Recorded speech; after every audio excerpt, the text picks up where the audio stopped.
자, 오늘 우리는 이제 예배 문제로 들어가겠습니다. 예배. 신앙생활에서 가장 중요한 것 중에 하나가 예배입니다. 예배. 예배가 뭐예요? 예배? 우리 이제 예배를 매주 드리잖아요. 그죠? 매주 드리고, 우리 크리스찬으로서 이 예배라고 하는 것은 굉장히 정말 밀접하게 우리와 연관되어질 수밖에 없는데, 예배가 뭐예요? 예배?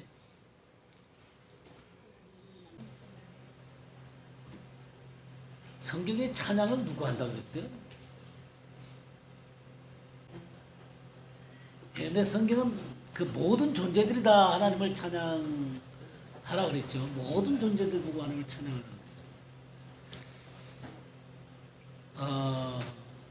그러나 우리가 이 요한계시록에서 봤을 때 찬양을 하지 못하는 존재들이 있었죠. 그 기억나세요? 저기 보좌가 있고 보좌 주변에 네 생물이 하나님을 찬양하고 있고 또 24장로가 찬양을 하고 있잖아요. 그죠? 또 24장로를 둘러싼 수없이 많은 그 천사들이 하나님을 찬양하는 거 보셨잖아요. 그 다음에 이 요한계시록 모든 피조물이 하나님을 찬양한다. 근데 거기서 찬양하는 존재가 빠졌어요. 한 존재가. 인간이 빠졌어요. 인간이. 오히려 그 모든 네 생물도 찬양을 하고 또 24장로도 찬양하고 모든 천사들 하늘에 있는 존재들이 찬양을 하고 모든 피조물이 다 찬양을 하는데 갑자기 이 속에서 울음소리가 들리잖아요. 기억나세요? 저기 그 요한계시록 다 잊어먹었어요. 저기 갑자기 울음소리가 들리죠? 누가 우는 거예요? 네, 요한이 울죠. 네, 요한이 울었어요. 왜 울었어요? 네, 그 하나님 손에 지금 저기 두루마리가 있는데 인봉을 이렇게 돼 있잖아요. 그러니까 인봉이 떼어져야만 이 역사가 움직여가게 되고 하나님의 나라가 완성이 되어지고 하나님의 뜻이 완성이 되어져서 이 온 세계에 하나님의 나라가 완성이 되어지고 인간이 완벽하게 구원을 받게 될 텐데 이게 진행이 안 되는 거예요. 그러니까 울어버릴 수밖에 없는 것이죠. 그러니까 요한이 이렇게 울 수밖에 없었던 것은 이스라엘 백성들이 하나님을 거부하고 있고 또 온 세계에 죄인들로 가득 차 있는 이 세상을 바라보면서 하나님의 역사가 진행이 안 되면 그들은 영원히 멸망을 받을 수밖에 없잖아요.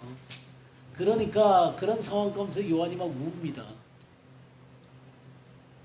그러니까 그때 뭐라 그래요? 유다 지파의 사자 다윗의 뿌리가 이겼다 그랬죠?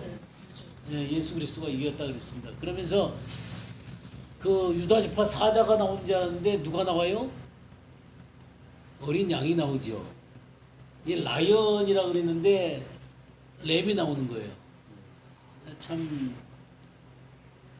그러니까 이 라이언은 누구냐면 램이셔야 돼요. 램. 우리를 위해서 구속을 완성하신 분만이 왕이 되실 수 있어요. 그분만이 것을 떼실 수가 있는 것이죠. 그래서 이 역사가 진행이 되어져 가면서 두루마리 인이 떼어지잖아요.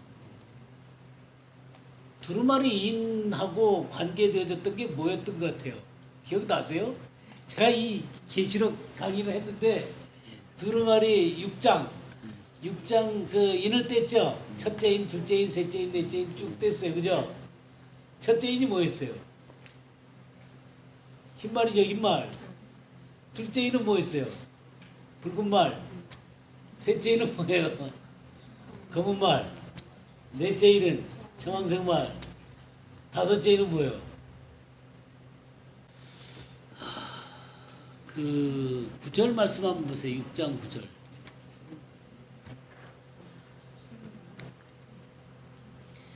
다섯째 인을 떼실 때 내가 보니 하나님의 말씀과 그들이 가진 증거로 말미암아 죽임을 당한 영혼들이 제단 안에 있다. 이 순교자들이 많이 일어나게 되는 것이죠. 그죠?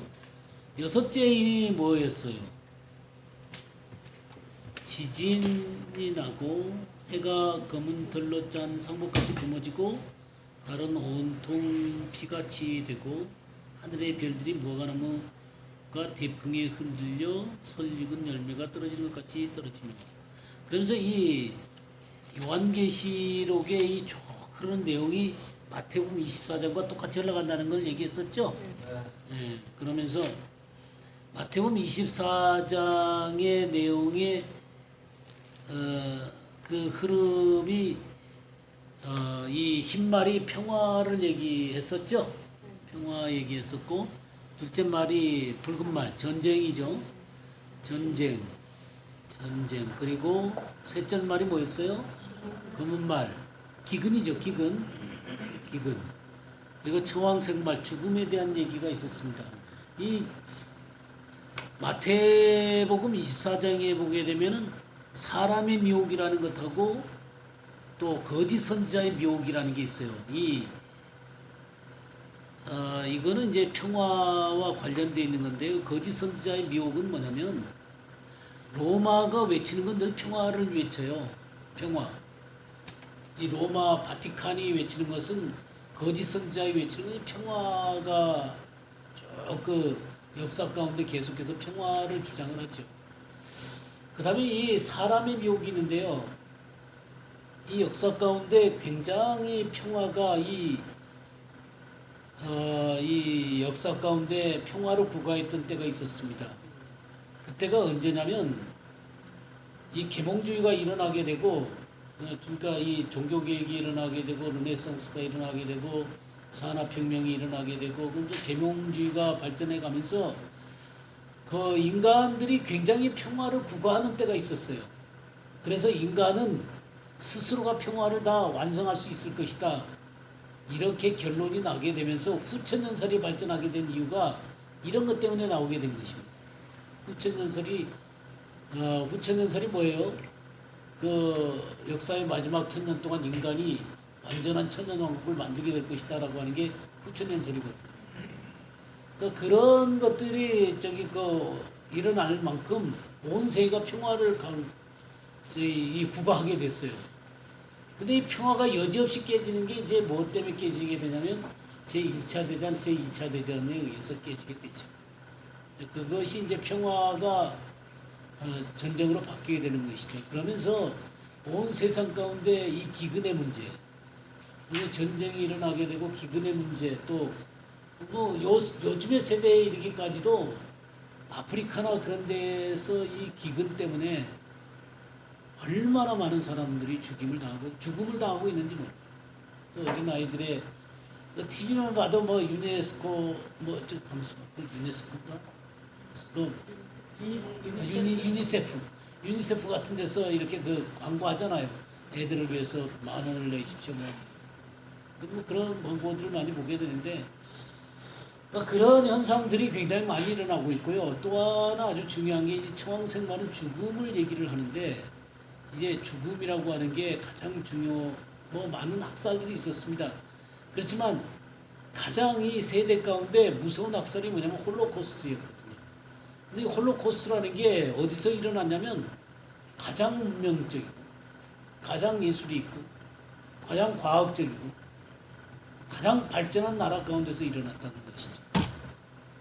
그러니까 종교적으로도 또 이 문학적으로도 뭐 괴테가 있고 또 칸트가 있고 또 뭐 하여튼 바그너가 있고 하여튼 뭐 이 멋진 나라에서 그들은 집안에서는 음악을 굉장히 사랑하고 자식들에게 인자한 미소를 띄우지만 실질적으로 이제 아우슈비츠 같은 데서 사람을 죽이잖아요. 그리고 게시타포나 이런 사람들이 유대인들을 대할 때는 전혀 무감각하게 그들을 쳐 없애는 거예요. 그러니까 아무 느낌도 없이 그냥 동물 죽듯이 죽이는 거예요. 그러니까 이런 이중성에 대해서 고발하는 문학 작품들이라든가 책들이 너무너무 많습니다. 그러니까 인간의 이 무서운 이중성. 그러니까 전혀 자기 자녀들한테는 이 정말 인자한 미소를 띄우면서 음악을 굉장히 사랑하는 그런 사람들이 사람을 죽일 때는 너무 잔인하게 아무런 감동 무감각하게 죽이는 그런 것들이 홀로코스트예요. 그러니까 이런 무서운 야만적인 것들이 가장 문명적인 나라에서 일어났다는 것이죠. 그러니까 인간에 대해서 그 전에는 그래도 생각할 때 어떻게 생각했냐면 인간이 먹고 살기 위해서 서로를 죽이고 자기 나라를 보호하기 위해서 싸운다 이렇게 생각을 했는데 이 홀로코스트 입장에서는 전혀 인간의 다른 모습이 드러났기 때문에 이 인간의 모순을 절대로 설명하기가 어려웠다는 것이죠. 이게 홀로코스트의 문제입니다. 그래서 이런 그 죽음의 문제들이 있는 이런 상황들 가운데 성경이 이런 일들이 시작되거든 뭐라 그러냐면 이것이 재난의 시작이다 그랬죠. 재난의 시작이다. 마태복음 24장에 재난의 시작이다 그렇게 표현되어 있죠. 이 재난의 시작이라는 거 하는 게 beginning of birth pain. 그러니까 탄생의 시작. 이게 탄생의 시작이 이게 원어가 맞는 거예요. 재난의 시작이라고 우리나라가 번역이 되어 있는데 이것에 대해서 NIV도 탄생의 시작이라고 그랬어요. 예? 산통의 시작. 산통의 시작. 산통의 시작으로 되어 있고 많은 성경들이 산통의 시작으로도 번역이 되어 있고 또 실제적인 원어도 산통의 시작이에요. 산통의 시작. 뭐에 대한 산통의 시작이에요? 이 역사 가운데 그런 흐름들 속에서 결국 산통의 시작은 뭐냐면 이스라엘이 태어나는 거예요. 이스라엘이 태어나는 거예요. 이것에 대해서 이사야 66장 한 군데 보시죠. 이사야 66장 보게 되면 66장 7절 8절을 보겠습니다. 시온은 진통을 하기 전에 해산하며 고통을 당하기 전에 라마를 낳았으니 이러한 일을 들은 자가 누구이며 이러한 일을 본 자가 누구냐. 나라가 어찌 하루에 생기겠으며 민족이 어찌 한순간에 태어나겠느냐. 그러나 시온은 진통하는 즉시 그 아들을 심판하였으니. 네, 이게 산통이 시작하는 가운데 이스라엘이 탄생한 거예요. 그래서 이런 이 인해 쭉 그 흐름은 마태복음 24장과 일치하고 있고 이 흐름은 결국 그 이스라엘의 탄생과 관련이 있다는 거예요. 이스라엘. 그러니까 이는 뭔 얘기를 하냐면 이는 이 7가지가 이 긴 역사에 그 어떤 예언의 흐름을 얘기를 해주고 있습니다. 그리고 인이든 또 나팔이든 대접이든 끝나는 것은 전부 다 같이 끝납니다. 같이 끝나요. 같이 끝나게. 우리들이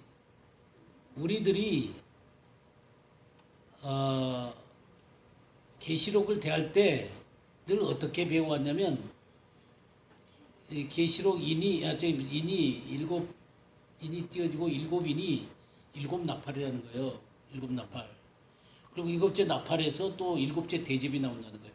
그거 쭉 나왔다가 또 그 7인 때 7대 나팔이 나오고 또 7나팔째 또 대접이 나와서 그게 길게 연결되어진 이런 식의 이 개념들을 갖고 있는 거예요.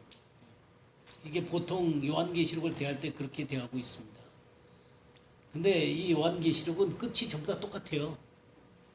그러니까 이는 전체적인 요한계시록과 이 예언의 전 흐름들, 역사의 흐름들 가운데 이스라엘의 탄생과 또 그 본격적인 하나님, 이스라엘이 완전하게 돌아서게 되어서 하나님 앞에 민족적으로 구원받는 그때까지, 그 역사가 끝날 때까지의 이 내용을 쭉 적고 있어요. 이게 인이에요. 그러면 나팔은 7년 대환란을 얘기하는 본격적인 이 중추적인 이 예언의 중추거든요. 그 7년 대환란 전체를 얘기하고 있는 게 나팔이에요. 나팔. 그리고 대접은 마지막 때 이 나팔과 연관해서 쏟아지게 되는 거예요. 나팔과 연관해서 다 쏟아지게 되어 있습니다. 일곱 대접이. 여러분들이 이 나팔과 대접과의 관계를 잘 보세요. 다 똑같이 흘러가는 것을 발견하시게 될 거예요. 땅, 바다, 강, 해. 그 다음에 짐승에 대한 문제, 그 다음에 유프라테스, 그리고 마지막 그 심판으로 행해지게 되는. 그러니까 이런 식으로 돼 있어요. 그러니까 나팔도 그렇게 돼 있고 또 대접도 순서가 똑같아요. 그 요렇게 한 번씩 쭉 일어나다가 또 나중에 또 똑같이 이렇게 일어나는 게 좀 이상하잖아요. 그런 게 아니라 나팔에 시작됐던 것들이 대접이 와서 다 완성되게 됩니다. 그렇게 하면서 이 흘러가게 되는 것이죠. 그래서 이 인에 이 두루마리 인을 떼신다 그럴 때는 이 예언이 진행되어져 가는 것들을 드러내는 것입니다. 그래서 이 어린 양이 인을 떼시게 되는 거예요. 어린 양이. 이제 그러면서 역사가 진행이 되는데 오직 찬송을 못하는 존재가 누구예요? 네, 사람. 예. 이것을 보고 울었던 거예요, 요한은. 그러니까 이 보좌가 탁 나타나는데 거기에 네 생물이 찬양을 하잖아요. 24장로가 찬양하잖아요. 그 다음에 이 천사들이 쫙 불러서 찬양하잖아요. 모든 피조물들이 찬양하는데 그게 빠진 존재가 인간이란 말이에요. 이런 장면들을 잘 보셔야지 요한계시록이 보이게 돼요. 왜 요한이 울었냔 말이에요. 그러니까 우리는 그걸 장면을 보게 되면 그 피조물 안에 인간이 있나 보다 이렇게 생각을 할 수가 있겠죠. 근데 사실 인간이 하나님을 찬양하면 그 얘기가 나와야지요, 당연히. 성경이 인간을 중심한 물론 하나님의 책이긴 하지만 누구한테 준 거예요? 인간한테 준 거잖아요. 그러면 인간이 하나님을 찬양하는 게 나와야죠. 근데 이 4장, 5장 이 천상의 예배 가운데서 인간만 싹 빠져 있어요. 그러니까 요한이 이 영광스러운 장면들을 보면서 울 수밖에 없었던 것이죠. 이게 이제 이 찬양이라는 게 예배의 가장 핵심적인 게 이제 찬양이죠. 찬양입니다. 예배가 뭐예요?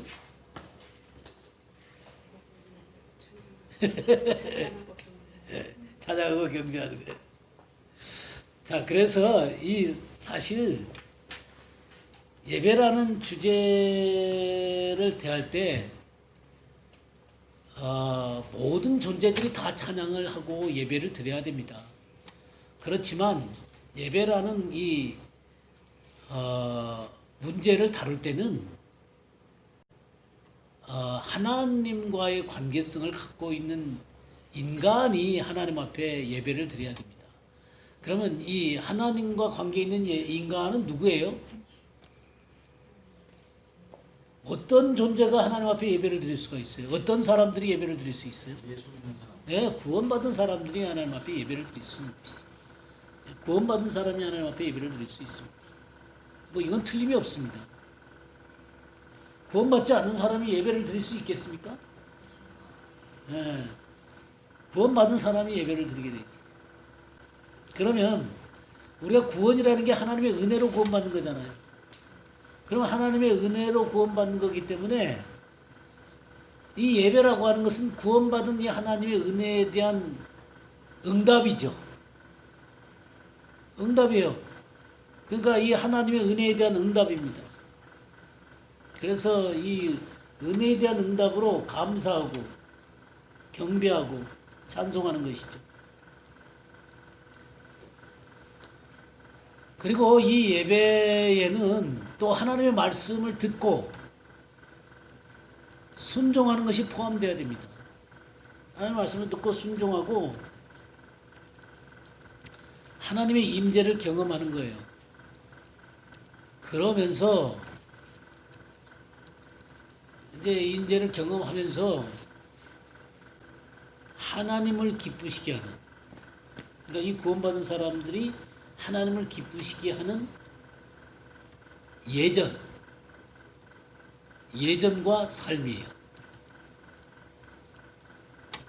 그러니까 예전이라고 하는 것은 뭐냐면 의식이죠. 그러니까 이 예배라는 이런 예배의 그 어떤 그 의식이 있는 것이죠. 그러니까 의식이기도 하고 또 삶이기도 하는 거예요. 그러니까 예배라고 하는 것은 어떤 형식이 있는 반면에 또 삶이기도 해요. 그러니까 이것이 같이 가야만 이 예배라고 하는 것이 진정한 의미를 가질 수 있습니다. 예배가 히브리어로는 아바드예요. 아바드.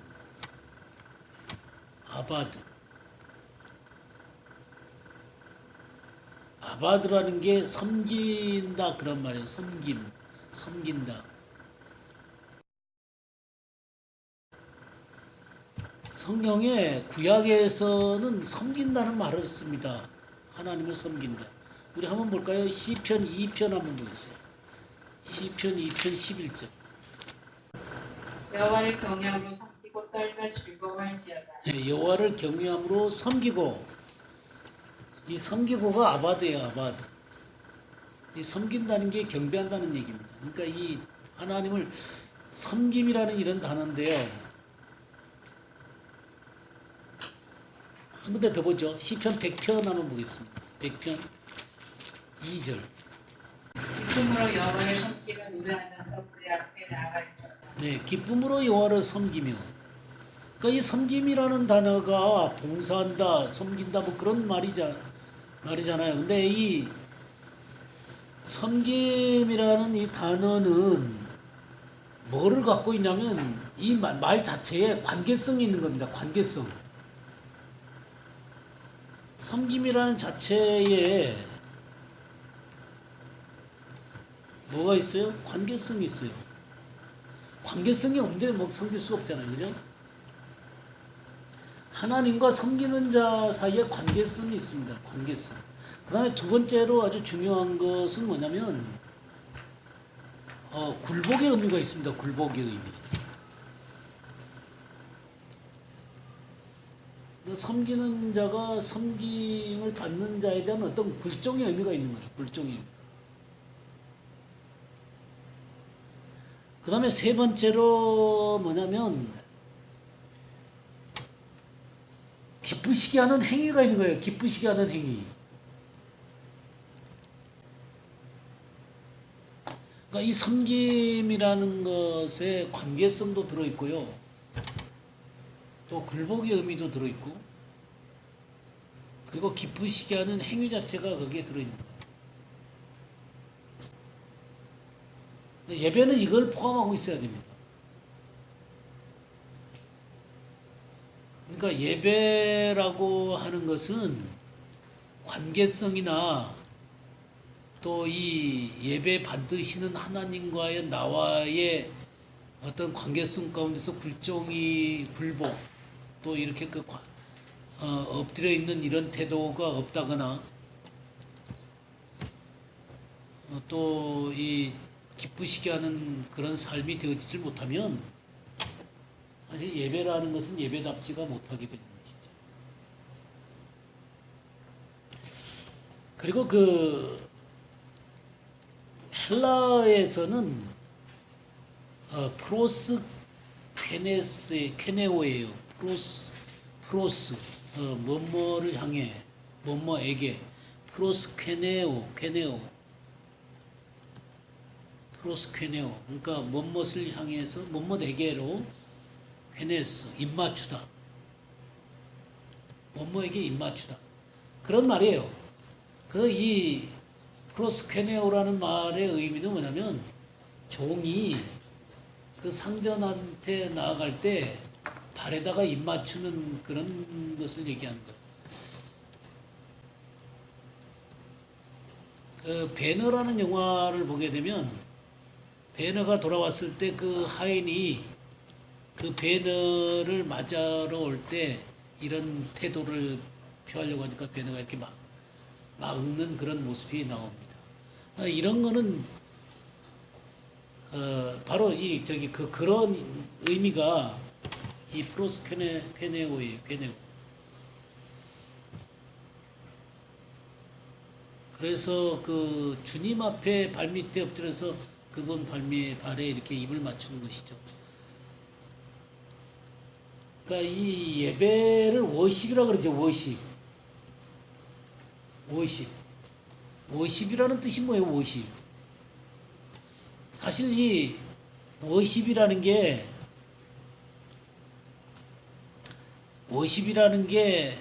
이 월스라는 그러니까 합당하다, 합당.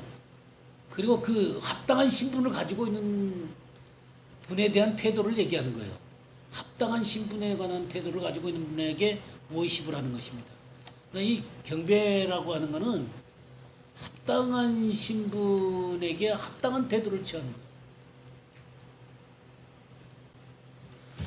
그러니까 우리 애들이 합당한 신분이라고 할 때 하나님은 유일한 가치를 갖고 계시는 것입니다.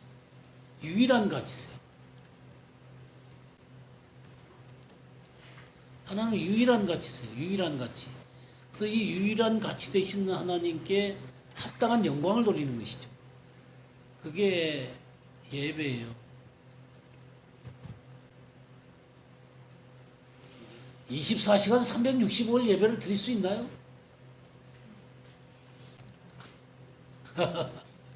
제 마음속에 소원을 주셨어요, 주님이. 24시간 365일 예배 드리는 소원을. 제가 참 제 마음 가운데 24시간 365일 예배 드리는 소원이 있습니다. 근데 뭐 혼자서 24시간 잠도 안 자고 뭐 그럴 수 없잖아요. 그죠?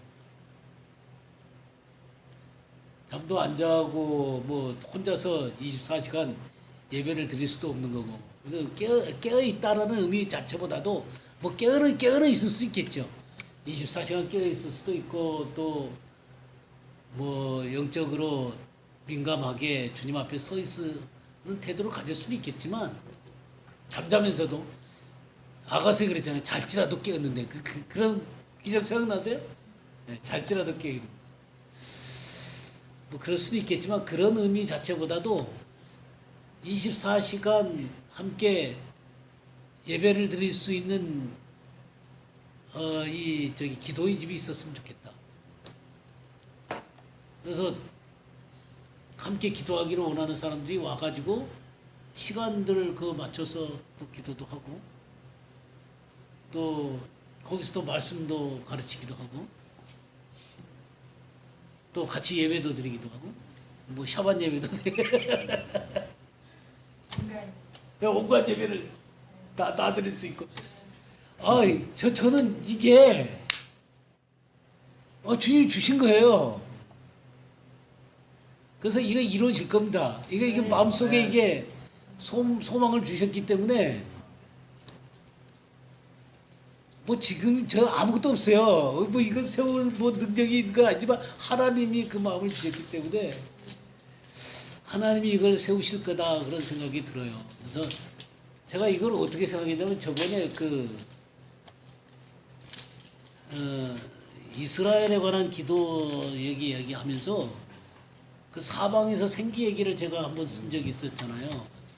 그러면 사방의 생기로 동쪽에서 생기로 우리나라에서 가는데 이 생기가 부러지려면은 성령의 생기가 부러져 가는 거잖아요. 말씀의 생기, 성령의 생기가 부러져 가야 되는데 그런 것들을 하게 되려면은 기도가 뒷받침이 안 된 상태에서 뭐 그런 게 되겠어요? 그래서 그러면 24시간 365일 기도를 하는 그런 것이 있으면 좋겠다.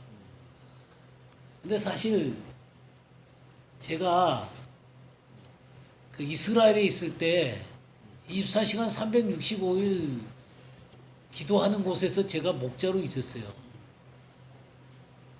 제가 그래서 그 주일날 되면은 말씀 이렇게 주일날 저녁 때 말씀을 전하고요. 또 뭐 같이 샤반 예배 드릴 때 때때로 말씀도 전하고 그리고 스태프들 양육하면서 또 제가 또 개인적으로 그 일주일에 4번씩 한 번 할 때마다 3시간씩 모십을 하기도 했어요. 그러니까 뭐 이런 식으로 사람들이 다 엮어져 갖고 24시간을 하는 거예요. 그러니까 그런 모습에서 주님이 왜 있게 하셨을까 가만 생각을 해보니까 그것도 이 예루살렘에서 말이죠. 그런 일들을 주님이 시키셨거든요. 또 28선교에서 기도부장으로 매 주일마다 이 예루살렘 성 안에서 사람들하고 기도회를 하게 하셨어요. 3년 반을 제가 인도를 했어요. 3년 반을 인도를 했는데 처음에 저희 아내하고 저희가 가니까 어떤 여자분 혼자 기도를 하더라고요. 근데 그게 계속해서 이제 그러면서 하나님이 저를 기도부장으로 이렇게 세우시더니 뭐 7명, 10명, 뭐 어떤 때 20명까지 이렇게 막 와서 매주 그 예루살렘 성 안에서 기도를 드렸어요. 그러면서 제가 배운 게 그때 뭐였냐면 예루살렘 성벽 위에 파수꾼을 세우고 종일종야에 그들로 잠잠치 않게 했느니라. 그 말씀을 보여주시는 거예요. 그러면서 아니 온 세상에서 예루살렘 성벽 위에서 직접 기도하고 있는 사람들이 그렇게 많겠어요? 그리고 또 고래고래 소리 질러가면서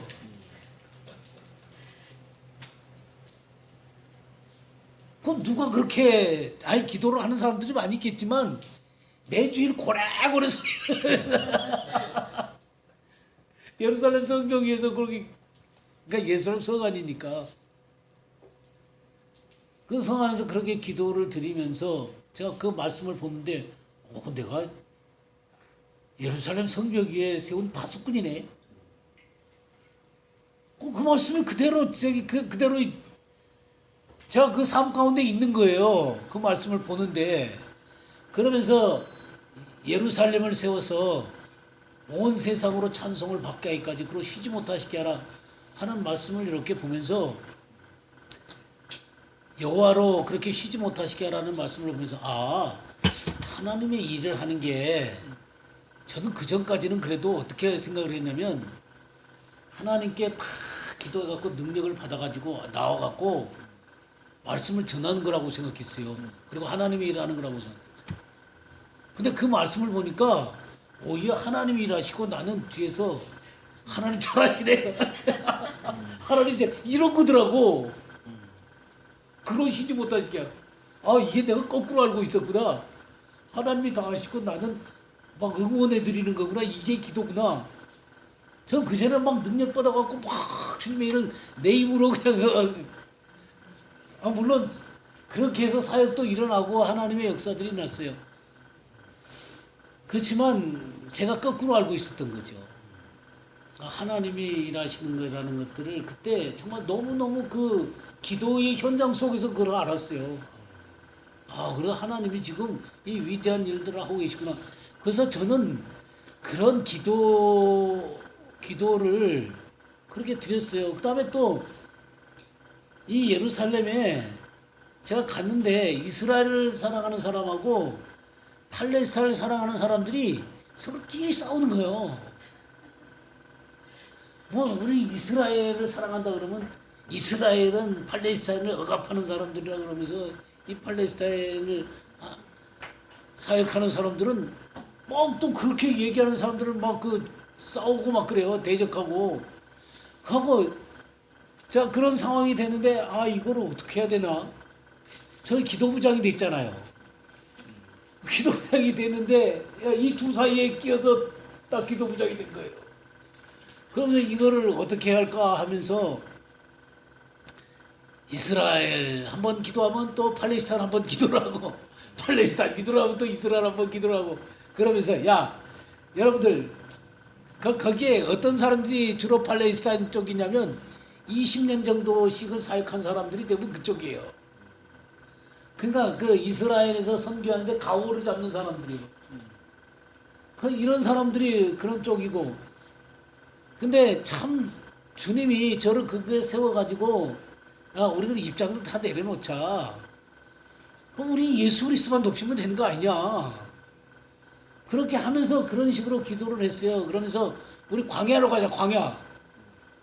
그래가지고 광야로 사람들을 데리고 왔어요. 그래갖고 처음에는 한 저기 그 30명 정도가 갔는데 막 그 옛날에 있었던 분들이 이렇게 간다는 건 기적이라는 거예요. 가서는 저기 바베큐 해 먹고 또 이제 막 찬양하고 그다음에 또 말씀 듣고 또 연합해서 막 기도한 다음에 이제 광야에 흩어져 갖고 기도하다가 이제 마지막 와갖고 모여갖고 돌아오는 거거든요. 너무너무 좋아요. 그 사회가 내려다 보이는 그 광야에 가서 그렇게 너무너무 좋아요. 근데 그렇게 했는데 그 다음엔 40명, 그 다음에 50명. 제가 이 마지막으로 올 때까지 60명이 넘었었어요. 60 몇 명이 같이 광야로 가서 예배를. 그러다 보니까 이게 서로 간에 이 벽들이 다 무너져 버린 거예요. 그러니까 이 이스라엘을 사랑하는 그 사람들이 이렇게 딸을 당하고 있는 경우들이 많았거든요. 그러니까 왜냐면 20년 이상이나 하는 사람들은 대부분 딱 그 저기 자기의 위치가 있는 사람들이기 때문에 이 이스라엘을 사랑하는 사람들은 와서 이렇게 기도하다가 가고 뭐 저 예루살렘 성벽 위에 가서 그 어디냐 저기 통곡 예배 가서 기도하고 그러고 가고 뭐 그러면서 이 주류 쪽으로 이렇게 들어오기가 어려운 거예요. 근데 주님이 저를 저기 그 기도부장으로 세워놨잖아요. 그 다음에 또 주님이 또 저하고 또 오랫동안 제가 또 주님의 사역을 하면서 한 목사로서의 위치가 있잖아요. 그러니까 저를 함부로 그 사람들이 대할 수가 없어요.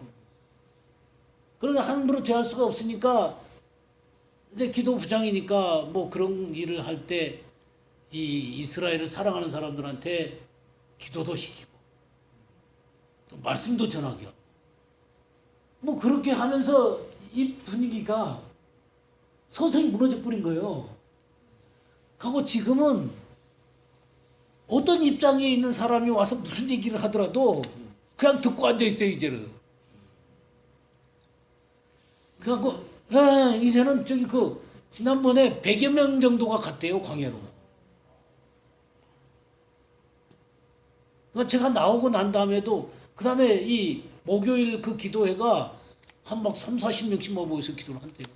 그러니까 너무너무 감사해요. 제가 이렇게 처음에 갔을 때는 이게 그냥 서로 간에 그 다툼들이 너무 많았는데 지금은 그런 게 전부 다 화목이 됐어요. 그래서 하나님이 참 신기하게 역사를 하셨던 것 같아요. 그런 어떤 그 예배를 제가 경험을 하고 제가 왔거든요. 그러니까 말씀만 제가 전하게 한 게 아니라 주님이 오히려 예루살렘 가서는 뭐 말씀 전할 기회가 뭐 얼마나 있나요? 맨날 기도만 시킨 거예요, 기도만. 그러면서 여기 와서 이제 예평을 세우고 이제 말씀을 전하는 이런 사역들을 계속해 오면서 이제 주님이 마음 가운데 소망을 주시는 게 24시간 기도의 집을 정말 할 마음을 자꾸 주시는 거예요. 그런 생각이 들면서 이제는 하나님이 그런 일들을 좀 하시려나 보다. 그렇게 소망이 됩니다. 이 예배라는 이것을 이제 가르치기 시작하면서 그런 때가 됐나 보다. 이제 뭐 그 언제 이루어질지는 모르겠지만 그런 마음의 소망과 함께 이 예배라는 것을 가르치게 돼서 제가 참 기쁩니다. 기쁘고 하나님이 예루살렘에서 그런 과정들을 있게 하셨으니까 제가 그것을 알죠. 그런 것에 대한 경험을 못했으면은 24시간 365일 기도를 한다는 것, 그 예배를 드린다는 게 제가 어떻게 도대체 감이라도 잡겠습니까? 어떻게 24시간 365일을 기도를 하고 예배를 드리고 그래요. 근데 참 그런 것들 이렇게 겪게 하셔서 말씀만이 아니라 그런 어떤 주님과의 예배와 기도 가운데로 우리가 서 있게 되어지게 되면 하나님의 성령께서 이 거대한 성령의 역사거든요. 그 다음에 또 하나 이제 발견했던 게 뭐냐면 그 에스겔 골짜기에 있는 그 뼈들이 살아나잖아요. 근데 생기가 없잖아요. 근데 사방에서부터 생기가 불어오잖아요. 사방에서부터 생기가 불어오는데 북쪽 이 예루살렘에서 정북쪽으로 하면 모스크바거든요. 그래서 러시아 쪽에서 내려오는 이 성령의 바람이 있어요. 그 가운데서 온 사람들 가운데 메시아닉들이 굉장히 많습니다. 그런 쪽에서 오는 사람들이 있고 또 미국과 이 유럽 쪽에서 오는 이 바람은 서쪽 바람이죠. 그럼 우리나라하고 이 동쪽 아시아 쪽에서 불어오는 것은 이 동쪽 바람이에요. 동풍이에요. 근데 남쪽은 어디다가 할지를 모르겠더라고요.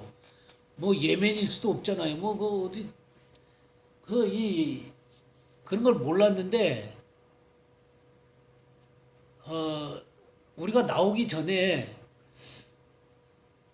하나님이 어디로 인도를 할까 그런 생각을 하다가 그냥 이스라엘은 떠나기가 싫고 그렇지만 이스라엘은 나와야 되고 하는 상황 속에서 그러면은 남아프리카 공화국으로 가자. 거기에 이제 10만 정도가 있거든요. 유대인들이. 그래서 남아프리카 공화국으로 가자 그랬고 케이프타운으로 갔다가 왔거든요. 케이프타운으로 갔다가 이제 답사를 하면서 갔다 왔는데 나중에 딱 알고 보니까 그 예루살렘하고 케이프타운하고 시간대가 똑같아요. 같은 시간이에요. 같은 시간. 여기 케이프타운이네. 남아공에 크리스천들 많거든요. 남쪽에 이 아프리카에 크리스천들이 무지무지 많고요. 이 남풍은 아프리카에서 불어가는 바람이구나. 그리고 또 이디오피아 유대인들이 또 거기 많이 들어가 있잖아요. 또 이디오피아 크리스천들도 많이 들어가 있습니다. 그러니까 이런 것들을 보면서 하나님이 이 온 세계의 바람을 불게 하셔서 이스라엘을 살려낸다라고 하는 것들을 제가 볼 수가 있었습니다. 그러면서 다시 동풍을 생각하니까 바로 그런 어떤 기도의 집, 다윗의 장막과 같은 그런 것이 세워지면 너무너무 좋겠다.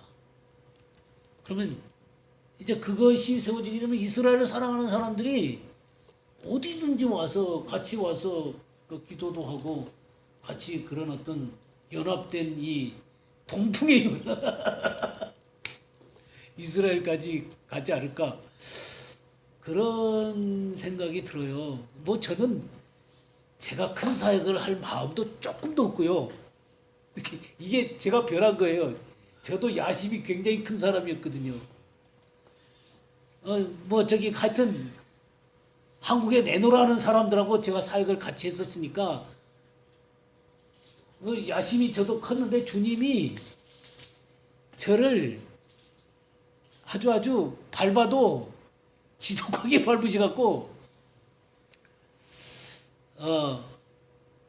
그냥 아주 뭉개버리셨어요. 그럼 뭐 큰 사역을 한다 이런 개념은 없고요. 그냥 하나님이 원하시는 사역, 그리고 하나님이 기뻐하시는 사역이었으면 좋겠다. 그리고 하나님의 말씀에 어긋나지 않은 사역이었으면 좋겠다. 뭐 말씀을 어긋나게 갖고 무슨 술수를 부려 갖고 뭐 커다란 사역을 이 개념은 저한테 조금도 없어요. 사람들이 이런 개념들을 갖고 쉽게 이 여러 가지 방식과 타협을 하는 것 같아요. 그렇게 함으로 말미암아 사단이 그런 것들을 틈을 타고 교회 안과 사역 안으로 들어와서 완전히 적은 누르기 그냥 전체를 갖다가 전부 다 다 부패하게 만들어 버릴 수 있잖아요. 그러니까 그런 마음들을 제 마음 가운데서 이렇게 정말 아주 그냥 배제를 시켜버리셨어요. 물론 인간이기 때문에 두렵기도 하고 또 제가 껴 있어야 되고 뭐 하여튼 그래야 되겠지만 기본적인 생각이 그래요. 기본적인 생각이 그렇고 그러면서 하나님이 기뻐하시는 그런 사역이 됐으면 좋겠다. 그러면은 그냥 순전한 마음을 갖고 있는 사람들이 누구나 와갖고 함께 그 순전한 연합이 이루어질 수 있지 않을까 그런 생각들을 합니다. 그래서 이 예배를 생각하면서 그런 생각이 주님이 주신 것에 대해서 함께 좀 나누고 싶었어요.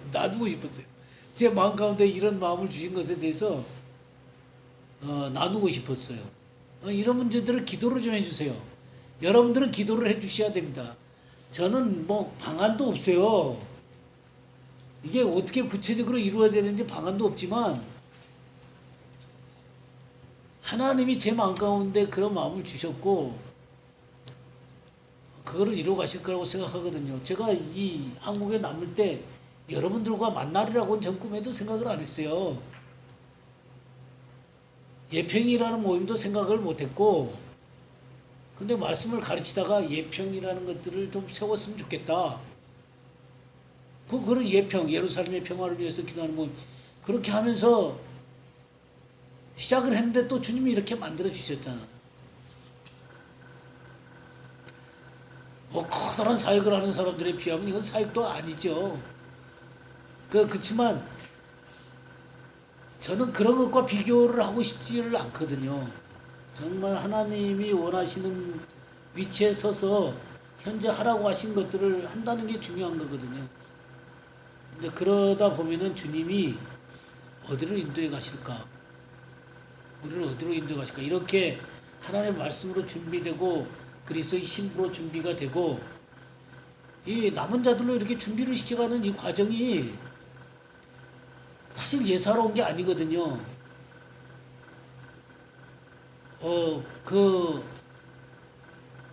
뭐 모든 교회에서 다 하나님의 뜻 가운데 교회를 세우고 싶은 마음들이 다 있겠죠.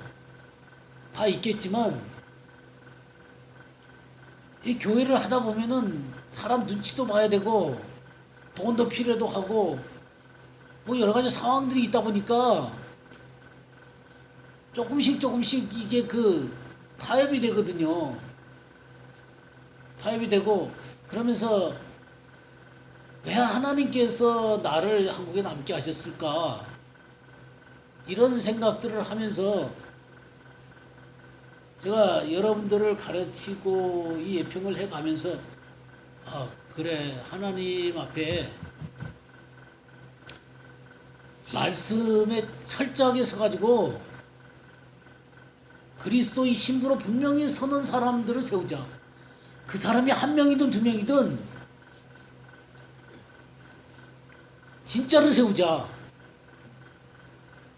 그냥 타협된 사람들 말고 뭐 커다랗게 이게 사역이다 이게 아니라 하나님이 원하시는 사람들을 진짜로 세워서 그런 모임 또 그런 사람들이 서는 게 한국에 가능하다. 한국 교회라는 이 터전 가운데서 가능하다. 그러니까 타협하지 않고 하나님의 사랑으로 순전하게 서서 말씀이 요구하는 것 앞에 100% 응답하려고 하는 물론 100% 완벽하게 응답할 수 있는 인간은 아무도 없어요. 그래서 100% 응답할 수 있는 인간은 아무도 없어요. 저도 불가능해요. 그렇지만 하나님의 말씀 앞에 올곧게 응답을 하자. 너가 아니라고 하면 아니라고 하자.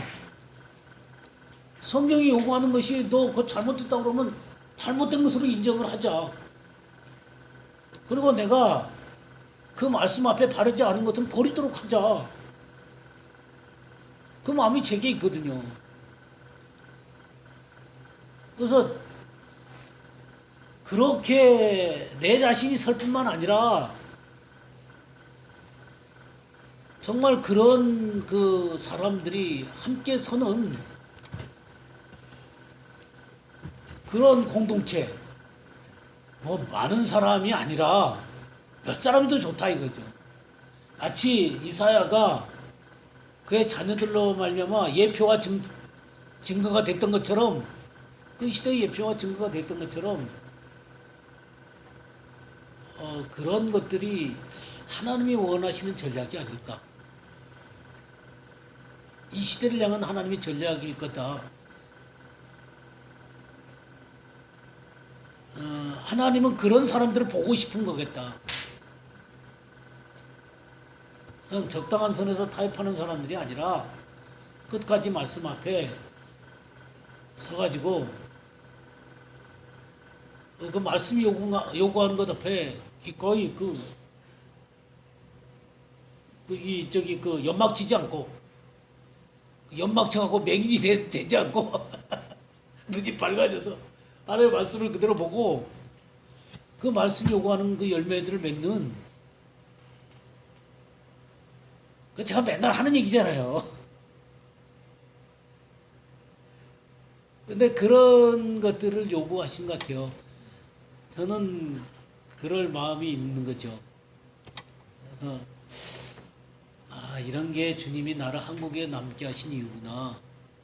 점점 더 깊이 깨달아가요. 그런 게 깨달아가고, 이런 마음을 주신 것이 어떤 결실로 이제 드러나게 될는지, 그 기도의 집이라고 하는 것들을 이렇게 그 마음에 이렇게 그 주시는데 너무너무 기쁜 거예요. 뭐 교회를 세운다 이런 마음은 그런 마음이 드는 게 아니에요. 교회를 세운다 그러면 왠지 불편해요. 왠지 불편한데 24시간 360일 기도의 집을 한다 그러면 괜히 편한 거예요. 정말 편한 거예요. 그래서 이게 참 주님이 주신 놀라운 비전인 것 같다. 그런 생각이 듭니다. 그래서 기도해 주시기 바랍니다. 예. 화답이 되시죠?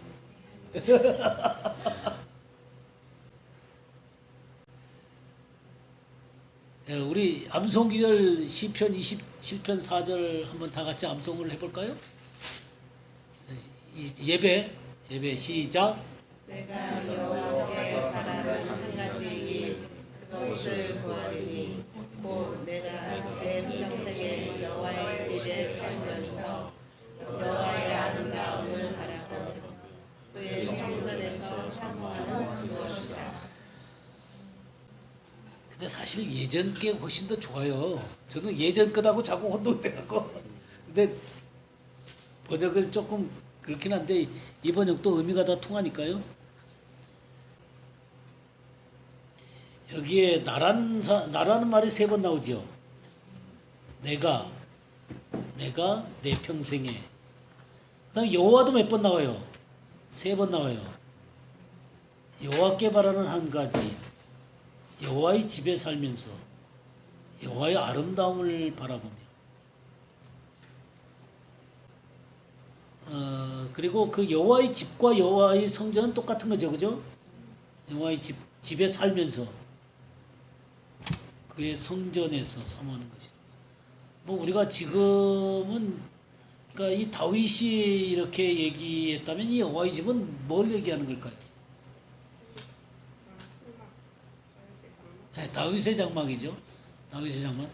오늘 뭐 조금 오늘은 뭐 문제를 나가기보다는 구약 시대 때 처음 그 예배의 형태가 어떤 예배의 형태였어요? 네, 제단을 쌓았죠. 제단을. 네, 짐승의 예배. 그러니까 에덴 동산을 나와 가지고 족장 시대까지 이 족장 시대까지. 그러니까 에덴 동산을 쫓겨난 다음에 족장 시대까지 그 제단에서 예배를 드렸어요. 제단을. 맨 처음 제사가 아벨의 제사 있죠. 아벨의 속죄 예배, 속죄의 제사에서 속죄의 제사. 창세기 4장 4절 한번 볼까요? 아벨은 자기도 양의 첫새끼와 그 기름으로 드렸더니 여호와께서 아벨과 그의 제물을 받으셨으나 예, 그렇죠. 아벨은 자기도 양의 첫 새끼와 그 기름으로 드렸다. 그렇게 돼 있죠. 예, 이 짐승의 예배를 드렸습니다. 그 다음에 26절도 한번 읽어주세요. 또.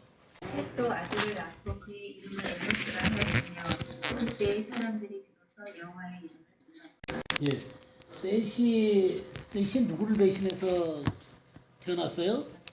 아벨을 대신했죠. 그리고 셋도 아들을 낳았어요. 그걸 에노스라고 불렀죠. 그때 사람들이 비로소 여호와의 이름을 불렀더라. 아마 여호와에 대한 이 경배가 있었던 것 같아요. 아마 이건 제단의 예배였을 것입니다. 우린 이 문제에 대해서 창세기 7장을 한번 보죠. 2절을 보겠습니다. 2절, 3절. 어느 모든 정결한 짐승은 암수 7씩, 부정한 것은 암수 2씩을 내려 데려오며 공중에서도 암수 7씩을 데려와 씨를 옥지면에 유적하더라. 예, 지금 이 장면이 무슨 장면이에요? 네, 방주 안으로 정결한 짐승은 암수 7씩 데려오는 거죠. 새도 그렇게 했습니다. 우리 창세기 8장 20절도 한번 읽어주세요. 노아가 여호와께 제단을 쌓고 모든 정결한 짐승과 모든 정결한 새 중에서 제물을 취하여 번제로 제단에 드렸더니 예, 그랬죠. 노아가 여호와께 제단을 쌓고 모든 정결한 짐승, 아까 7상씩 들어갔죠, 그죠? 정결한 새들도 7상씩 들어갔습니다. 제물을 위하여 번제로 제단에 드렸다. 이렇게 그 제단에다가 드렸습니다.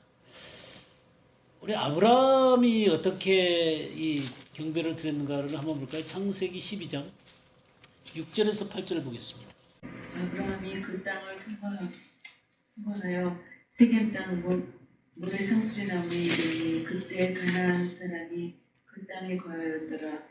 여호와께서 아브라함에게 나타나 가라사대 내가 이 땅을 네 자손에게 주리라 하신지라. 그가 자기에게 나타나신 여호와를 위하여 그곳에 단을 쌓고 예, 여기가 어디예요?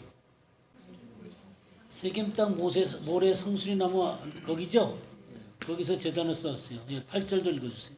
거기서 베델 동전 산으로 옮겨 장막을 치니 손은 베델이요 동은 아이라.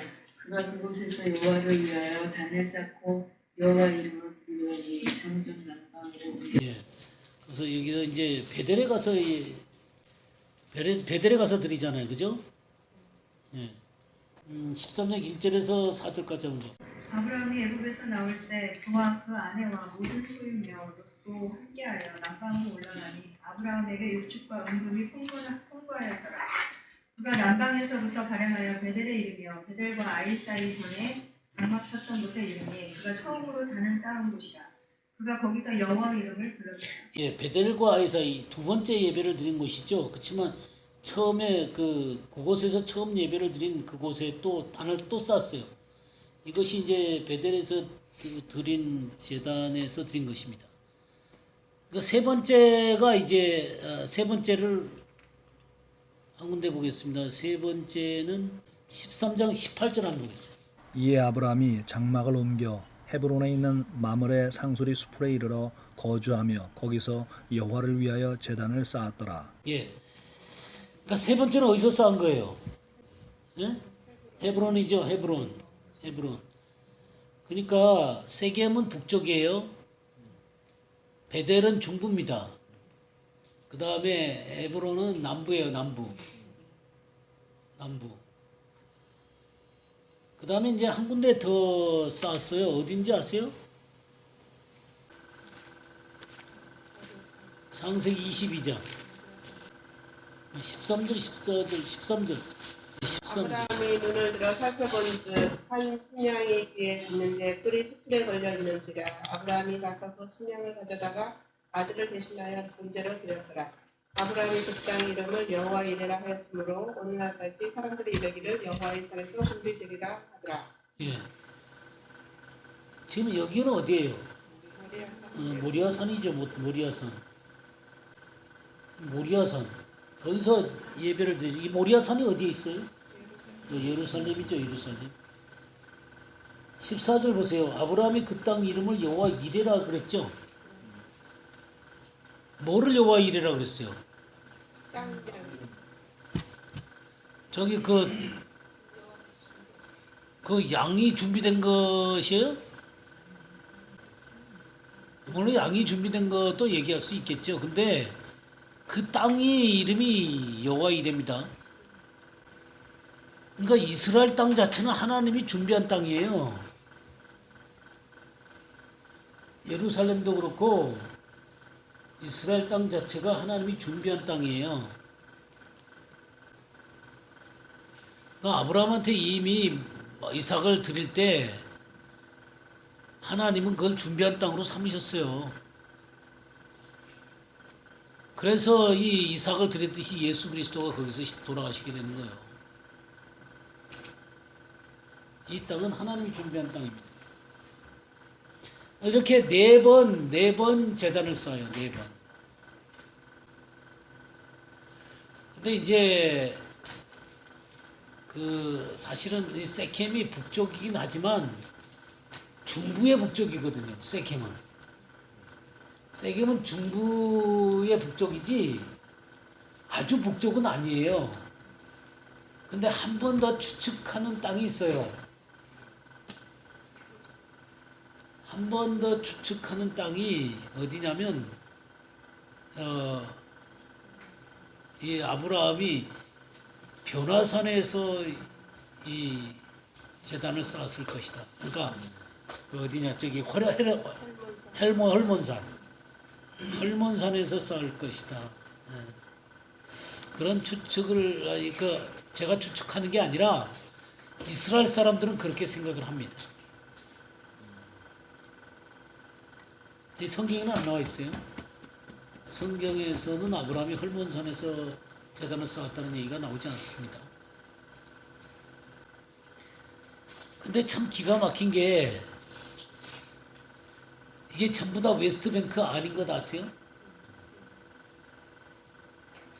아브라함이 제단을 쌓았던 세켐, 베델, 그리고 예루살렘, 그리고 헤브론 전부 다 웨스트뱅크 아니에요. 누가 자리 잡고 있는 곳입니까? 이스라엘이 자리 잡고 있는 곳이에요. 그러니까 언약의 땅이잖아요. 아브라함한테 언약한 땅이잖아요. 이 땅을 너와 내 자손에게 영원히 주겠다 그랬죠? 우리 창세기 13장 한 번 더 보죠. 14절 말씀부터 17절까지. 롯이 아브라함을 떠난 후에 여호와께서 아브라함에게 이르시되 너는 눈을 들어 너 있는 곳에서 북쪽과 남쪽 그리고 동쪽과 서쪽을 바라보라. 보이는 땅을 내가 너와 내 자손에게 주리니 영원히 이르리라. 내가 내 자손이 땅에 티끌 같게 하리니 사람이 땅에 티끌을 등이 셀 수 없을진데 내 자손도 있을진데 내 자손도 세리라. 너는 일어나 그 땅을 종과 횡으로 두루다녀 보라. 내가 그것을 내게 주리라. 예, 여기 동서남북을 이렇게 다 쳐다보라 그랬잖아요, 그죠? 그 땅을 너와 내 자손에게 주겠다. 이 베델이라는 곳에서 이렇게 보면 동서남북이 다 보여요. 그런 곳이 있어요. 그래서 이 날이 밝으면은 저 요단 쪽으로 동쪽으로 보이고 서쪽으로는 저기 지중해 텔아비브 쪽이 보이고요. 또 남쪽으로는 저쪽에 저기 에시온 게벨인데 옛날 이름은 에시온 게벨이고 지금은 엘라. 그 다음에 북쪽은 헐몬산. 요 전 영역이 이게 다 저기 아주 맑은 날에는 그게 약간씩 이게 보인다 그래요. 어쨌든 이 영역이 전부 다 이스라엘 백성들한테 준 영역이거든요. 이스라엘 백성한테 준 영역인데 지금 그러면서 하나님이 이 아브라함과 이 언약을 맺었던 이 장소도 베델이고 또 세켐, 헤브론, 이스라엘의 이 성전산 이곳도 지금 팔레스타인 사람들이 속해 있잖아요. 그러니까 전부 다 중요한 이 지역은, 언약을 맺었던 이 지역은 전부 다 팔레스타인이 살고 있어요. 그러니 이스라엘이 지금 독립이 되고 그 땅이 이스라엘의 소유가 되었음에도 불구하고 누리지를 못하고 있는 거예요. 거기에 진짜 팔레스타인이 그냥 지배를 하고 있기 때문에 함부로 이스라엘 백성들이 갈 수가 없어요. 팔레스타인 사람들은요, 그래도 이 비자나 그런 것을 받아갖고, 워크 비자 같은 거 받아갖고 밖으로 나와서 일을 해요. 근데 유대인은 거기 갈 수가 없어요. 가면 잘못하면 죽어요. 유대인은 갈 수가 없어요. 그러니까 자신의 땅으로 독립을 해놓고 자신의 땅에 왔음에도 불구하고 그 땅을 온전히 취하고 있지 못한 거예요. 그러니까 언약이 완전히 이루어졌다 말하기가 어려운 거죠. 어려운 거예요. 그러니까 그것들이 온전하게 그 언약이 이루어지게 되고 이스라엘이 민족적으로 회개가 되어지게 되고 그렇게 되면서 하나님의 언약이 완성되게 될 것입니다. 어쨌든 이런 예배가 족장 때는 이렇게 제단에서 예배를 드렸어요. 제단에서. 그 다음에 성막과 성전 예배가 있어요. 성막과 성전 예배. 성막과 성전 예배가 있는데 여기에는 꼭 뭐가 있냐면 하나님이 지정한 장소가 있어요. 그리고 하나님이 정한 시간에 드려야 되는 거예요. 그리고 누구에 의해서 제사를 드려요? 네, 제사장. 네. 하나님이 선택한 제사장의 그 인도 가운데 제사를 드렸어요. 출애굽기 29장 한번 볼까요? 29장 38절에서 46절. 내가 제단 위에 드릴 것은 이러하니라.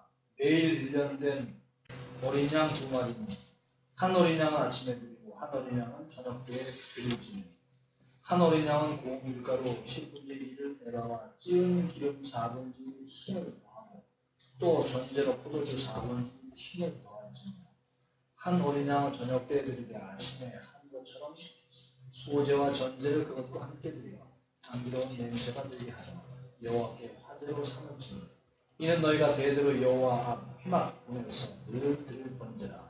내가 거기서 너희와 만나고 네게 말하리라. 내가 거기서 이스라엘 자손을 만나리니 내 영광으로 말미암아 회막이 거룩하게 될지라. 내가 그 회막과 제단을 거룩하게 하며 아론과 그의 아들들도 거룩하게 하여 내게 제사장 직분을 행하게 하며 내가 이스라엘 자손 중에 거하여 그들의 하나님이 되리니 그들은 내가 그들의 하나님 여호와로서 그들 중에 거하려고 그들을 애굽 땅에서 인도하여 낸 줄을 아리라. 나는 그들의 하나님 여호와니라. 예, 이렇게 하나님이 정하신 장소와 시간이 있었고요. 그리고 제사장 주도하에서 우리 역대하 5장 13절 14절도 한번 볼까요? 나팔 부는 자와 노래하는 자들이 일제히 소리를 내어 여호와를 찬송하며 감사하는데 나팔 불고 재림치고 모든 악기를 울리며 소리를 높여 여호와를 찬송하여 이르되 선하시도다 그의 자비하심이 영원히 이쁘다 하며 그때 여호와의 전에 구름이 저녁합니다. 제사장들이 그 구름으로 말미암아 능히 서서 숨기지 못하였으니 이는 여호와의 영광이 하나님의 전에 가득함이었더라. 예, 이 성전 예배의 시작이죠. 성전 예배의 시작입니다. 이런 식으로 이제 예배를 드렸어요. 근데 독특한 예배가 하나 더 있어요. 독특한 예배가 뭐냐면 이 성전과 성막과 성전 사이에 드려진 예배가 또 하나 있어요.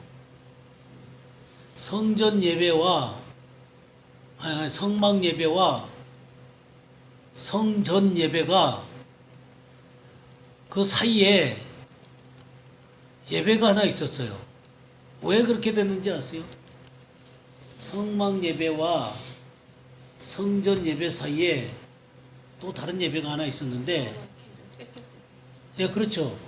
여호와의 궤를 뺏기고 실로가 불타버렸어요. 그러면서 이 회막이 실로에 본래 있었거든요. 우리가 이제 나중에 이제 실로에 가게 되면 그 실로의 이 성막에 그 성막이 세워지고 거기서 성막이 어떻게 무너졌는가 하는 것들을 볼 수 있는 영상을 보게 될 거예요. 영상을 보게 될 텐데 어쨌든 그 실로의 이 성막이 거기 있었거든요. 근데 이게 이제 그 무너지면서 언약궤가 이제 홈리와 비누아스가 블레셋과 싸우면서 언약궤를 가지고 나왔다가 뺏겨버리잖아요. 그리고 언약궤가 다시는 실로로 못 가요. 다시는 실로로 못 가게 되고 이제 떠돌게 되죠. 이 떠돌게 된 언약궤를 찾아 나선 사람이 누구예요? 다윗이에요, 다윗. 그래갖고 찾아가지고 이 언약궤를 다윗이 이제 이끌고 오는 것이, 모시고 오는 거죠. 우리 역대상 한번 보겠습니다. 역대상 15장 1, 2절. 다윗이 다윗 성에서 자기를 위하여 궁전을 세우고 또 하나님의 배를 둘 곳을 마련하고 그것을 위하여 장막을 치고 다윗이 이르되 레위 사람 외에는 하나님의 궤를 낼 수 없나니 이는 여호와께서 그들을 택하사 여호와의 궤를 메고 영원히 그를 섬기게 하였습니다 하고. 예, 이제 다윗이 뭐를 마련했어요? 예, 하나님의 궤를 둘 곳을 마련하고 그것을 위하여 장막을 쳤다 그랬어요. 이걸 보고 우리가 다윗의 장막이다 그러는 거예요. 다윗의 장막. 그러니까 그동안 이렇게 그 실종됐던 이 언약궤를 찾아가지고 여기다가 이제 언약궤를 안치를 하는 거예요. 그러면서 예배가 되어지게 되는 것이죠. 역대상 16장 1절에서 6절까지 한번 보겠어요. 하나님의 궤를 메고 들어가서 다윗이 그것을 위하여 친 장막 가운데 두고 번제와 화목제를 하나님께 드립니다. 다윗이 번제와 화목제를 드리기를 마치고 여호와의 이름으로 백성에게 축복하고 이스라엘 우리 중 남녀를 만만하고 각 사람에게 뻔한 것과 야자 열매로 만든 과자와 건포도로 만든 과자 하나씩을 나누어 주었더라. 또 레위 사람을 세워 여호와의 궤 앞에서 섬기며 이스라엘 하나님 여호와를 칭송하고 감사하고 찬양하게 하였으니 아삽은 우두머리요 그 다음은 스팔랴와 여이엘과 스미라뭇과 여이엘과 마티디아와 엘리압과 분하야와 오베데돔과 여이엘이라. 미파와 수문하와 아삽은 재금을 힘있게 치고 제사장 분하야와 야하시엘은 항상 하나님의 언약궤 앞에서 나팔을 붑니다. 네. 그러니까 어떤 질서가 없었던 건 아닌데 딱 짜여져 가지고 이 예배가 있는 게 아니에요.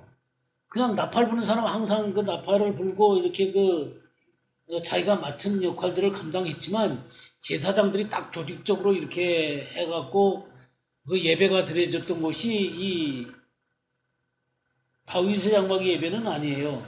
24개의 찬양단이 있었어요. 24개의 찬양단이 있어가지고 이게 돌아가면서 하는 거예요. 그래서 24시간을 생각을 할 수가 있는 거죠. 한 시간에 한 찬양단씩 하게 하는 거죠. 근데 어쨌든 그런 것들을 생각해 볼 수 있는 것인데 이 다윗의 장막은 참 신기한 곳이에요. 그러니까 성막도 아니에요. 뭐 성막에 문을 들어가 가지고 번제단을 만나고 또 물두멍에서 손을 씻고 또 성전으로 들어가서 거기 등대가 있고 떡상이 있고 그 다음에 향로가 있고 또 휘장이 있고 거기에 언약궤가 있고 이런 어떤 흐름을 이런 차례대로 거쳐서 하나님을 만나러 가는 게 아니에요. 이 다윗의 장막에는 뭐밖에 없는 언약궤만 딱 덩그러니 있는 거기만 딱 들어가면 언약궤와 직접 대면을 하는 거예요. 그러니까 이 막는 게 아무것도 없어요. 직접 만날 수 있는 거예요. 마치 우리 주님 예수 그리스도를 통해서 우리가 하나님 직접 만나듯이 그냥 주님의 임재와 바로 맞닥뜨리는 게 다윗의 언약궤예요. 그러니까 이거는 성막도 아니고 성전도 아니에요. 그러니까 이거는 완전히 신약의 모형이에요. 이 성막이나 성전은 율법의 모형이에요. 근데 이 다윗의 장막은 그냥 복음의 모형이에요. 바로 들어가 버리는 거예요. 자, 우리 이 차이를 조금 이해하기 위해서요. 우리 역대상 37절에서 43절 한번 보겠습니다. 37절에서 43절. 16장. 다윗이 아삽과 그의 형제를 여호와의 언약궤 앞에 있게 하며 항상 그 궤 앞에서 섬기게 하되 날마다 그 일대로 하게 하였고 오벳에돔과 그의 형제 68명과 여두둔의 아들 오벳에돔과 호사를 문지기로 삼았고 제사장 사독과 그의 형제 제사장들에게 기브온 산당에서 여호와의 성막 앞에 모시게 하여 항상 아침 저녁으로 번제단 위에 여호와께 번제를 드리되 여호와의 율법에 기록하여 이스라엘에게 명령하신 대로 다 준행하게 하였고 또 여호와의 인자하심이 영원하심으로 그들과 함께 헤만과 여두둔과 그리고 택함을 받아 지명된 나머지 사람을 세워 감사하게 하였고 또 그들과 함께 헤만과 여두둔을 세워 나팔과 제금들과 하나님을 찬송하는 악기로 소리를 크게 내게 하였고 또 여두둔의 아들들에게 문을 지키게 하였더라. 이에 뭇 백성은 각각 그 집으로 돌아가고 다윗도 자기 집을 위하여 축복하려고 돌아갔더라. 예, 여기에 이 두 가지의 하나님 앞에 나아가는 두 가지 길이 있는 것을 보게 돼요. 37절, 38절은 이 다윗, 잘 보세요. 다윗이 아삽과 그 형제를 여호와의 언약궤 앞에 있게 하고. 이게 어디예요? 여호와의 언약궤 앞에 있게 하신 거 보니까 다윗 장막이죠. 항상 그 궤 앞에서 섬기게 하여 날마다 그 일대로 하게 하였고 오벳에돔과 그 형제 68명과 여두둔의 아들들 오벳에돔과 호사를 문지기로 삼았고 그랬죠. 이게 이제 41절과 42절도 같이 연결되는 거예요. 또 여호와의 인자하심이 영원함으로 그들과 함께 헤만과 여두둔과 그리고 택함을 받아 지명된 나머지 사람을 세워 감사하게 하였고 또 그들과 함께 헤만과 여두둔을 세워 나팔과 제금들과 하나님을 찬송하는 악기로 소리를 크게 내게 하였고 또 여두둔의 아들들에게 문을 지키게 하였더라. 이것은 다윗의 장막 가운데서 하는 거예요. 근데 기드온에 뭐가 있었냐면 해막이 있었던 거예요. 기브온에 이 번제단이 거기에 있었던 거예요. 그래갖고 나중에 솔로몬이 1000번제를 드리는 곳이 이곳이에요. 이곳 기브온. 그 37을 보세요. 제사장 사독과 그의 형제 제사장들에게 그러니까 일정한 어떤 그 제사장의 직책을 갖고 있는 사람들이 섬기는 곳은 어디냐면 기브온 산당에서 여호와 성막 앞에 모시게 하여 항상 아침 저녁으로 번제단 위에 여호와께 번제를 드리되 여호와의 율법에 기록하여 이스라엘에게 명령하신 대로 다 준행하게 하였고. 그래서 이렇게 번제나 제사를 드리는 곳은 기브온에서 했고요. 이 다윗의 장막에서는 뭘 했냐면 주로 찬송하고 예배하는 일만 했어요. 그러니까 이 다윗의 장막이라는 게 얼마나 특이한 건지 몰라요. 이거는 성경에 지으라고 얘기한 적이 없어요.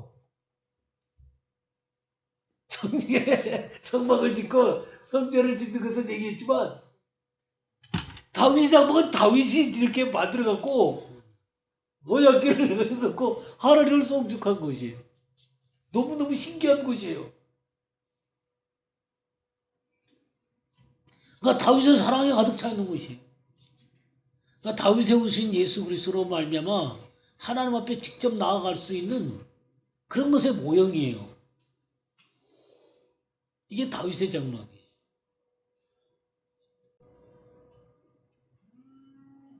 우리는 참 이 율법의 질서정의라는 것도 보지만 이 모든 것들이 이렇게 그 하나님 존전 앞에서 다 무너져 내리고 그냥 하나님 존전 앞으로 나아가서 예배를 드릴 수 있는 이 다윗이 그렇게 예배를 드릴 수 있던 것처럼 우리 주 예수 그리스도로 말미암아 우리가 직접 하나님의 존전 앞에 나아가서 그렇게 예배를 드릴 수 있다는 게 너무너무 감사하죠. 이런 다윗의 장막에 대한 것들이 이제 사실은 그 아모스서에 이제 다윗의 무너진 장막을 이렇게 세울 거다 그랬잖아요. 그러나 사실 이 다윗의 무너진 장막을 이렇게 세울 것이다라고 하는 아모스서의 9장에 나오는 이 다윗의 장막의 건축은 첫 번째로는요, 뭔 얘기를 하는 것이냐면 다윗 왕과의 부활을 얘기하는 거예요. 즉 예수 그리스도로 말미암아 다윗의 후손으로 온 왕의 반열이 세워질 것에 대한 얘기예요. 첫 번째로 그렇게 이해하셔야 돼요. 그러면서 다윗의 후손인 예수 그리스도로 말미암아 세워진 하나님의 왕국에 대한 그림이에요. 첫 번째로 이 아모스 7장의 얘기는. 근데 오늘날 그렇게 이해를 안 하고 다윗의 장막 운동으로만 얘기를 해요. 근데 그거는 이 사도행전 15장에 있는 얘기하고 안 맞아요. 사도행전 15장에 보게 되면 이방인들이 이제 주님 앞에 돌아오는 그 얘기를 하면서 13절 말씀부터 19절까지 말을 마침에 야고보가 대답하여 이르되 형제들아 내 말을 들으라. 하나님이 처음으로 이방인 중에서 자기 이름을 위할 백성을 취하시려고 그들을 돌보신 것을 시몬이 말하였으니 선지자들의 말씀이 이와 일치하도다. 기록된 바 이후에 내가 돌아와서 다윗의 무너진 장막을 다시 지으며 또 그 허물어진 것을 다시 지어 일으키리니 이는 그 남은 사람들과 내 이름으로 일컬음을 받는 모든 이방인들로 주를 찾게 하려 함이라 하셨으니 즉 예로부터 이것을 알게 하시는 주의 말씀이라 함과 같으니라. 그러므로 내 의견에는 이방인 중에서 하나님께로 돌아오는 자들을 괴롭게 하지 말고. 예. 그러니까 이방인들이 돌아오는 그 문제가 다윗의 장막을 다시 세우는 문제와 관련이 있어요. 그러면 다윗의 장막을 세우는 게 다윗 장막의 운동이라 그러면 그때 다윗 장막의 운동이 있었어요? 저기 1세기 때 있었어요? 없었어요? 없었죠? 그러면 이건 뭐예요? 다윗의 장막이 무너진 장막을 다시 지으며 또 허물어진 것을 다시 지어 일으키리니 이는 그 남은 사람들과 내 이름으로 일컬음을 받는 모든 이방인들로 주를 찾게 하려 합니다. 그러니까 이게 다윗의 장막 이것은 뭔 얘기를 하는 거냐면 다윗의 왕가가 새로 지어질 것을 얘기하는 거예요. 하나님의 왕국이 세워지는 것을 얘기하는 거예요. 예수 그리스도가 오셔갖고 하나님의 나라가 세워질 것에 대한 얘기입니다. 그래야 이방인들이 들어오는 거죠. 그러니까 이걸 갖다가 다윗 장막에 대한 도미텐인가? 하여튼 저 다윗 장막이라고 하는 책이 있어요. 그 책에 보면 그런 식으로 설명을 하는데 약간 문제성이 있죠. 그건 약간 문제성이 금연에 약간 문제성이 있어요. 그러니까 성경을 바르게 해석하는 게 굉장히 중요하거든요. 엉뚱하게 적용을 시켜놓으면 곤란해요. 그렇다고 해서 이 다윗 장막의 운동을 격화시킨다거나 또 필요 없다는 얘기가 아니라 아마 그것이 마지막 때와 관련해서 다윗 장막의 운동이 더 일어나게 되고 이방인들이 주님 앞에 더 강렬하게 추수되어질 것에 대한 예표라고 얘기도 할 수 있어요. 그렇게 얘기할 수 있지만 지금 이 사도행전 15장 얘기는 뭐냐면 이제 복음이 증거돼 갖고 이방인들이 주님 앞에 돌아오는 문제를 갖고 얘기를 하고 있는데 그것과 관련해서 다윗의 장막 얘기가 나왔단 말이에요. 이것은 다윗의 왕가에 대한 재건이단 말이에요. 하나님의 왕국이 예수 그리스도로 말미암아 세워질 것에 대한 얘기다 이 말이에요. 우리 이사야 16장 한번 볼까요? 이사야 16장 5절. 예, 여기 다윗 장막의 인장으로 왕위가 굳게 설 것이다. 이거 보세요. 예수 그리스도가 다윗의 장막에서 왕으로 서게 할 통치에 대한 얘기를 하고 있는 거예요. 물론 이건 재림 때 일어날 일입니다만은 이렇게 다윗 장막이라고 하는 게 이 왕가의 설립이라고 하는 거. 왕국에 대한 통치에 대한 문제라는 것을 얘기해주고 있는 귀절이에요. 뭔지 알겠죠? 예? 그래서 우리가 어떤 귀절들을 갖고 영적인 사실들을 이렇게 끄집어낼 때 굉장히 그 중요한 어떤 영적인 진리들을 얘기를 하겠지만 그러나 그것에 합당하게 얘기를 할 필요가 있어요. 그냥 그 중요한 진리를 얘기를 하는데 다윗 장막이라고 하는 언약궤를 두고 하나님께서 정말 다윗의 마음을 가지고 있는 그런 예배를 사모하는 건 참 좋은데 그걸 갖다가 이 다윗의 무너진 장막을 다시 일으킨다라고 하는 그 말씀을 거기다가 연결시켜서는 안 된다 그 말이에요. 진짜 중요한 문제는 예수 그리스도로 말미암아 하나님의 왕국이 설립이 되고 이방인들이 주님 앞에 돌아올 것에 대한 얘기를 하고 있는 거다 그 말이죠. 그러나 제 생각에 마지막 때에 이스라엘의 회복과 관련해서 이 다윗의 장막을 생각한다면 그렇게도 생각해 볼 수 있겠다. 그렇게도 생각해 볼 수 있으니까 그렇게도 생각해 볼 수 있겠다라는 생각을 합니다. 그래서 아모스 그냥 9장만 해석을 하게 되면 다윗의 장막이 세워지고 이방인들이 돌아오고 그 다음에 이스라엘 백성들이 회복되는 얘기가 거기 나오거든요. 이 세 가지가 마지막 때에 일어나게 되는 중요한 키워드겠다. 그런 생각도 합니다. 그렇지만 이 다윗의 장막을 얘기할 때 예수 그리스도의 왕권과 관련이 있다는 사실들을 여러분들이 깊이 이해하셔야 됩니다. 자, 그러면 그 다음에 이제 중요했던 게 뭐냐면 성전이 무너지고 난 다음에는 무슨 예배가 있었어요? 회당 예배가 있었어요. 회당 예배. 왜? 성전이 없으니까 제사를 드릴 수가 없으니까 회당에서 드리는 예배가 바벨론에서 발전하게 됐어요. 그럼 회당 예배가 바벨론에서 발전을 했는데 바벨론에서 돌아와서 뭐를 지었어요? 또 제2 성전을 지었죠? 스룹바벨 성전이 지은다면 그러면 어떻게 됐어요? 같이 공존을 했어요. 성전에서는 제사의 예배가 드려졌고 회당에서는 가르치고 회당 예배가 있었어요. 그래서 나중에 이제 그게 언제까지 같이 공존을 했냐면 AD 70년 제2 성전이 무너질 때 그때까지 공존을 했어요. 그러다가 성전이 AD 70년 때 무너지게 되죠. 그리고 나서 남은 게 뭐가 남는 거예요? 회당 예배만 남게 되는 거예요. 그래서 이제 바울 사도가 복음을 전할 때 그 당시에는 바울 사도가 복음을 전할 때는 성전이 있었습니까? 없었습니까? 있었죠. AD 70년 전이니까. 바울 사도가 복음을 전할 때는 회당에 들어가서 복음을 전했잖아요. 기억나시죠? 그러니까 성전 예배와 회당 예배가 같이 공존하고 있었던 것을 얘기해 주고 있는 거예요. 근데 그런 것들이 나중에 이제 오순절날 성령이 임하시고 교회가 생겨나게 되죠. 교회가 생겨났을 때 이 교회가 바로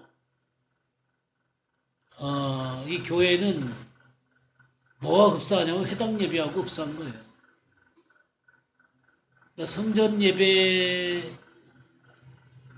성전 예배가 이제 다 무너지게 되고 회당과 비슷한 모습으로 예배가 드려지게 되는 것이죠. 이게 교회 예배가 그렇게 형성이 되는 거예요. 그런 것이 성경에 나옵니다.